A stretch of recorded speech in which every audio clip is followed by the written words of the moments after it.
My sister said at one point in time she was going to keep bond money for me.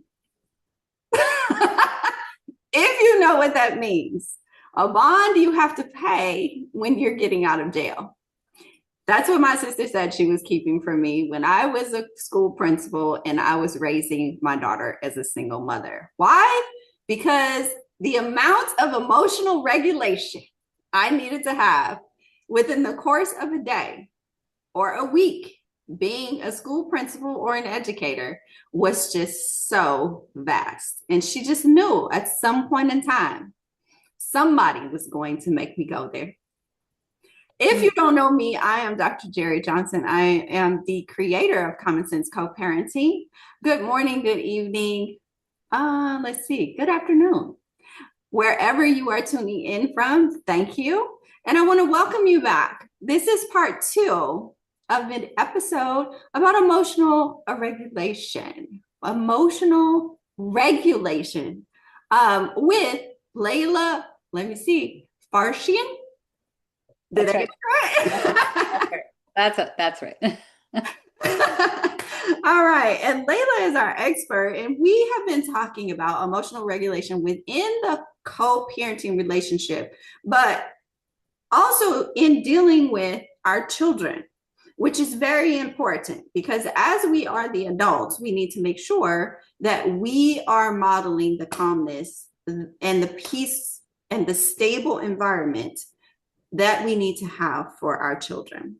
So today we said we were going to start out with Layla letting us know about her organization and some of the resources that they provide for families, which she started talking about it in the last session, guys, and I knew that she needed more time with this because I want to hear exactly what they have so that we can get you guys some support if you need to. Okay, Layla, take it away. Thank you very much for having me on again. Great to see you. How it started, I want to just give you a little bit of history, is that we worked in a program in a school district in New Jersey. And when I got there, my phone was ringing off the hook. It was my first week on the job. And I'm like, why is my phone? I don't even have time to answer all these calls and I'm overwhelmed. I'm starting a new job and I'm in my 20s and I want to do my very best work. And I was the director of the autism program, right? So it's families in crisis. And the last year I was there, my phone didn't ring at all once in a blue moon. And the difference was information. We established a line of communication with every single family member on a monthly basis, on a regular basis, where they would come in once a month, meet with us.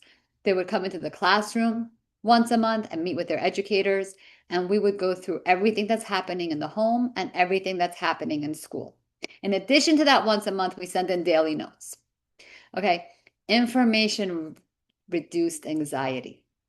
It gave us a partnership and a collaboration.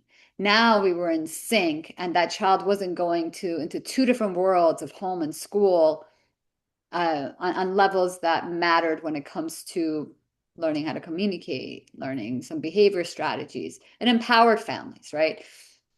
And I was like, well, why is my phone not ringing? But that was a good thing because the anxiety for everyone just turned way down. And I learned a lot. I learned a lot about what it takes to just regulate ourselves, is that we have to just plug into places where we're getting good information and we have collaborators along the way. We got to find our collaborators along the way who'll take that journey with us. And as families, we have to advocate for that Yes. within our school environments. It's just they've done studies where predictability really reduces anxiety, Yes. whereas unpredictable schedules of reinforcement or whatnot really increase anxiety, right? Even if it's happening here and there reactively instead of proactively, it changes everything. So we decided to automate this system, and we decided to take all of those things, variables that worked. One of them was collaboration between team providers, one of them meaning OT, PT, behavioral health educators, bringing families into the know. And the other one was the science-backed care, putting it into a platform, what we're calling Circa Thera, which is a circle of care. And it allows everybody to have that visibility for a child who's having those challenges and struggles. And every stakeholder gets the information that's relevant to them to serve that learner best or be a part of that learner's life best. So that's it's been a fulfilling journey. As a clinician, going down the technology path has been interesting. But I want to speak to what you just said about being a principal and having your sister put away bond money, because I think someone should do that for me, my 16-year-old daughter and my teenage son, like, coming back, where everything that I thought I could do really well is being triggered and challenged on a regular basis. For instance, good morning, how are you? I don't get the response I'm expecting. I want to hear good morning back. I want to get a smile back.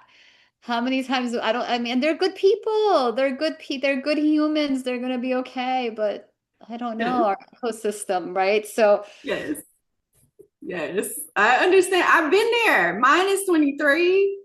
I have been through the teenage. I have been through the college is really interesting. Okay. The college is really interesting. I will say my ex-husband and I, we got closer in our co-parent. I say this all the time. We got closer in our co-parenting relationship when my daughter went to college because she was not in the city with either one of us. I moved away. He stayed in St. Louis. My daughter went to Houston, and we were in three different places. So it made us communicate and collaborate more because we were trying to make sure that she was okay. But that communication that you're getting right now as a teenager, when she got to college, which when she started talking more, I'm going to be honest. And I think that was because they get on their own and then they get out there in the world and they see, like I've said before on this podcast, everybody doesn't treat you like your family treats you. Like you are special within those four walls at home. But when you get out into this world, people don't care. Like people truly don't care well, who that's you when my are. mom and I became friends There you when I was go. in college. We became friends. I'm looking forward to that day because we were best buds when she was 3. And just to bring that back to what families deal with, the different stages, Yeah. right? And the co-parenting that changes and shifts with those different stages. And then all the different people in the lives of those who are neurodivergent. It's not just the educator, it's the OT, the PT, the nutritionist, the speech therapist, the physician, the diagnostician, all these people. It's a lot to navigate. And if Yeah. they don't have a system for visibility and automation that supports them, we're lucky to be able to offer that to the community. And we're working with Autism Today and Autism Directory to be able to bring people together on a level that will serve them. So if I'm a family member and I move to another country, I can find my people, whether it's anger management, whether it's a job coach for my teen, whether it's just a therapy situation, I can find my people. And the same thing for a provider. We're working on connection and connectors through automation. We live in a world that offers us that, and we want to be able to do it with best practices, with excellence and ease of use, so that we're navigating this together with families, right? And I want to talk a little bit more about the co-parenting that families have to deal with the neurodivergent population and self-regulation. Go ahead. So it's I think one of the things, let me ask you a question. What do you think about discussing the child in front of the child as parents? I think that that's an issue Yeah. because um, it makes them feel some type of way. I'm gonna tell you, I did that with my daughter one time. Um, and I could tell the change in her demeanor, like in the way that she stood, in the way that she wouldn't speak up after that about certain things and things like that. And then I had to come back and apologize to her because I was speaking about her in front of her rather than talking to her about, you know what I'm saying? Like as if she didn't exist. Like she felt very invisible, I think, in that moment. And then also she wasn't very happy about what I was saying about her, even though I had talked to her about this issue before. I said something to her father about it in front of her. Um, And at that time, her relationship wasn't as good with her father as it is now. So, that brought in more feelings too. So I think if you have a conversation about your child, you need to talk to the other parent in private, because if you're not going to say it directly to them, address it with them and talk to them about it, it's an embarrassing type situation for them. And for children, from a professional standpoint in schools, when educators and paraprofessionals or therapists talk about the child who doesn't have vocal language, who has severe disabilities in front of them, Mm-hmm. if even if we think they don't understand what we're saying, that we talked in the previous episode about body language, Mm-hmm. nonverbal communication, non-vocal communication, and how powerful it is. That's I would say one of my greatest pet peeves is when I would see people talk about a child in front of them who doesn't have the language. It's tough. It's tough. It doesn't, Yeah. yeah, that's a Yeah. tough. And I Um, think that I've done that too as a teacher. I was young. Yeah, I was like a beginning teacher. I mean, we all Um, may have done it and been like, but yeah, that's not something I want to do. That's not right, something I want to, right, yeah. exactly. But once again, it showed me, um, when I thought back on it, talking about the child with their parent standing there. Once again, embarrassing situation, especially if you're talking about things that you haven't addressed with the child, like why are you doing these things, or what happened that you feel like this is okay, and things like that. And then you're talking to the parent, it's still a very embarrassing and like just demeaning type. It can be very demeaning to children. So co-parenting and then co-partnership with educators and parents, and then Mm-hmm. co-parenting. All of us have to play that role in supporting these children to become their very best selves, whether it's educator, therapist to parents, or parents with parents. I think the North Star always has to be considered. What are we trying to do here together? Yes. Despite how we feel on a day-to-day basis, defining that North Star for the child, defining that North Star for the family, setting small milestones, and then thinking about the North Star along Yeah. the way. Um, it helps us to have that and support each other and check each other along the way. And if one's getting out of dysregulated, and like I Mm-hmm. got it from here, or Yeah. Yeah. um, You need to e- have those structures in place. Like you said, and I say all the time that it creates a predictability for children. That's why we have schedules in school, right? We post the schedules in our classrooms so children know what's coming next. Where are we going next? And when they don't have those types of structures and a framework to what this partnership or what this parenting is looking like, it's very unpredictable for them, which causes all of that anxiety and that instability in them. And a lot of times they think it's because of them, like it's my fault. Like, and I think that's really a good segue to say advocating, knowing that there are opportunities for collaboration. It should happen on a regular basis.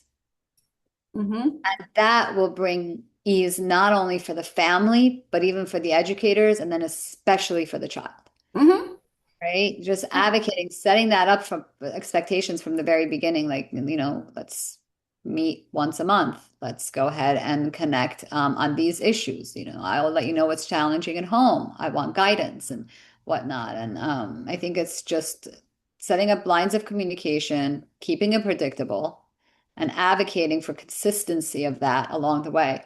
Some months may not even be that hard after a while. Like I mentioned, right, my phone stopped ringing, but that's exactly when you want to keep it up, right? That's exactly when things ease up. That's when we want to stay connected, because that's when we can get creative.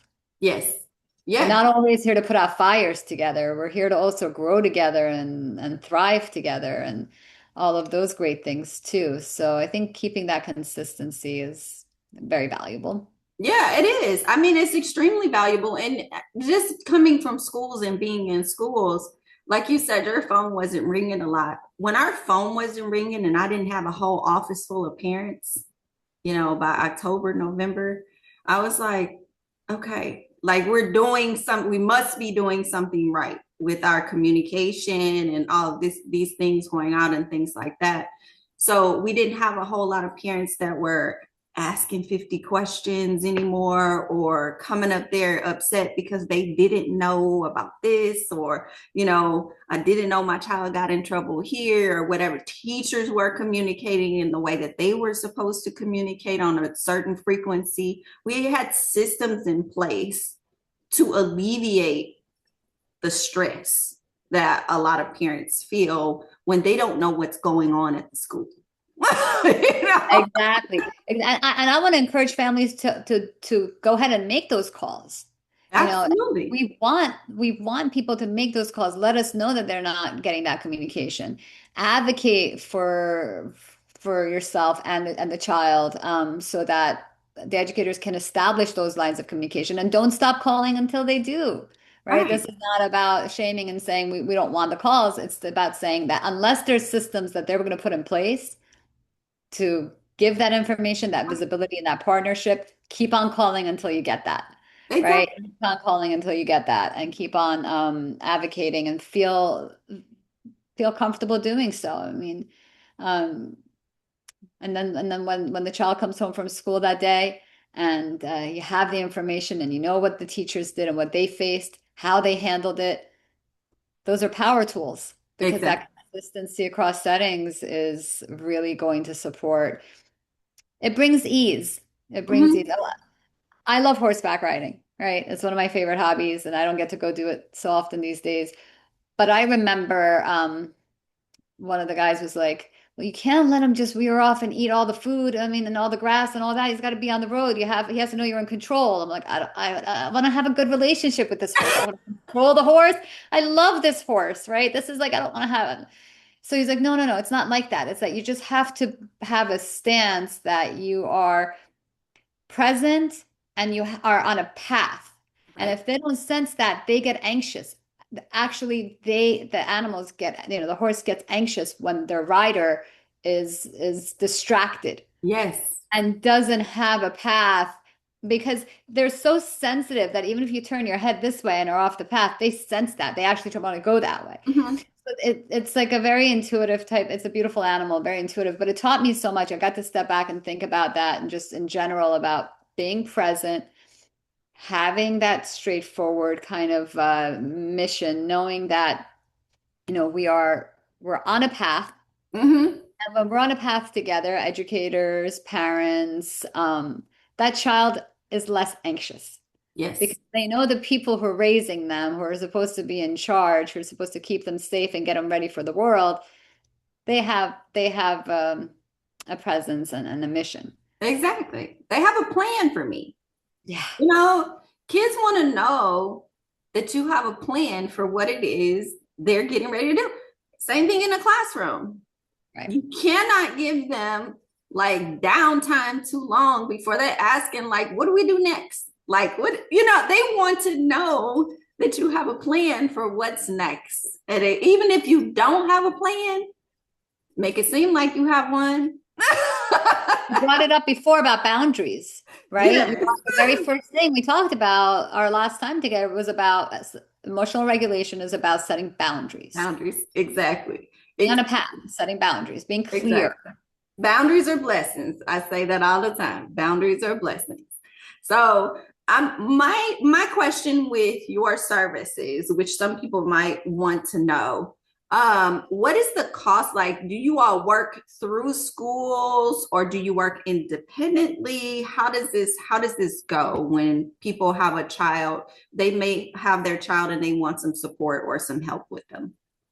Well, families can look for systems like Circuthera within their schools and request that their schools have a platform for their educators that gives them visibility into the child's Okay. treatment and education. Okay. So we are a platform. We're not a Okay. service. However, in northern New Jersey, I have my private practice where we serve children on the spectrum, and we're a team of about 70 providers. And we go into homes and we go into schools and we support children on the entire spectrum, plus the behavior challenges who don't necessarily have the diagnosis and just have challenges there.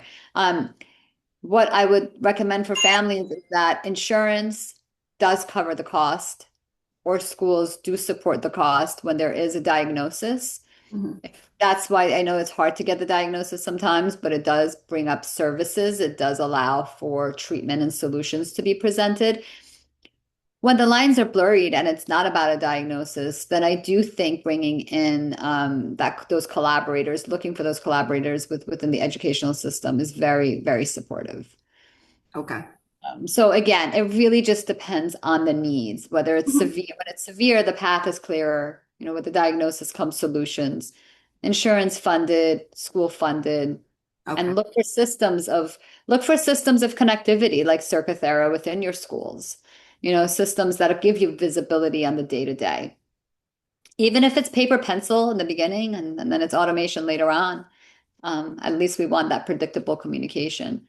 But for the more blurred lines and then neurodivergent on the less severe side, um, it's the services do have, the therapies and all of those things. Those are also insurance covered. Okay. So but they'll still be, I'll put your information in the description if they can contact someone or whatever That'd be to great. see what, if there are some resources that they might be able to take advantage of. Because I Would think love that'd to be would great. love to connect with families out there and educators out there and how we can serve. We've been Okay. around, I've been around for 30 years, and I'd love to be able to support and collaborate and be a part of that journey with people. Very nice. Very nice. Well, I want to thank you once again. I think we're going to wrap up here, but I want to thank you once again for being on the show. I absolutely love talking about this in particular, simply because I know that in this society right now, we have a lot of emotions going on. We have a lot of anxiety and stress going on. And I know that our children are feeling it, but also our parents who want our children to be okay are feeling it 10 times more. So, we always want the best for our children, no matter what anybody says. I believe that every parent wants the best or better than they had for their children. And I want to make sure that they feel supported and have some resources coming out of this show that they might be able to access for their children. So thank you for providing that on these last two episodes. And would you like to say anything before we leave? Thank you for having me. It's been a great conversation, and I look forward to connecting again. Thanks Yes, for your. ma'am. Yes, ma'am. I may ask you to come back on, especially if we have another topic around neurodiversity and things like that, because I know that that's another topic that people kind of want to delve into. Would love to. Thank you so much. So, Okay. I'm going to say to you guys, like I always do at the end of our episodes, be sure if you got anything out of this today, I didn't say it in the last episode, like and subscribe to the channel so you can always be alerted to come back to the channel when I have new episodes come out. And I want to say to you guys, go out there and co-parent with a purpose. I'll see you later. Bye.